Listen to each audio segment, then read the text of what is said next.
Seorang ahli perilaku, Leo Buscaglia, mengatakan, seringkali kita meremehkan kekuatan dari sebuah sentuhan, kata-kata penghiburan, telinga yang siap mendengar, pujian yang tulus, atau tindakan sekecil apapun yang menunjukkan kepedulian, padahal itu semua dapat mengubah hidup seseorang.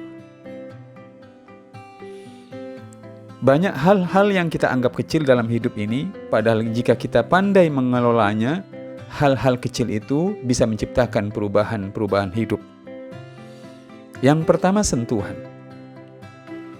Membangunkan pasangan hidup kita atau anak-anak kita dari tidurnya, agar segera menunaikan kewajiban ibadahnya dengan sentuhan lembut dan sedikit pijatan yang nyaman, lalu dengan kalimat penuh kasih sayang menyampaikan, "Ayo bangun sayang, sudah masuk waktunya sholat."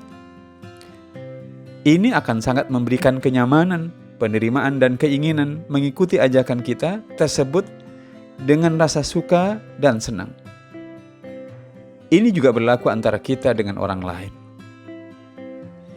Yang kedua adalah kata-kata penghiburan.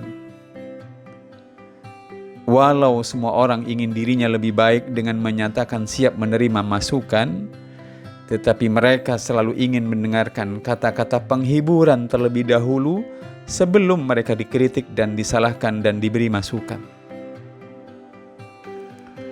Yang ketiga, telinga yang siap mendengar. Semua orang senang jika diminta mendengar cerita sukses seseorang, tetapi semua orang jauh lebih senang jika ada yang secara tulus dan penuh perhatian mau mendengarkan sepak terjang perjuangan hidupnya yang mereka lakukan. Yang keempat, pujian tulus. Sama seperti kesenangan semua orang untuk didengar, mereka juga butuh dan senang dipuji secara tulus. Sekali lagi, dipuji secara tulus setelah mereka didengar. Yang kelima, tindakan kecil yang menunjukkan kepedulian.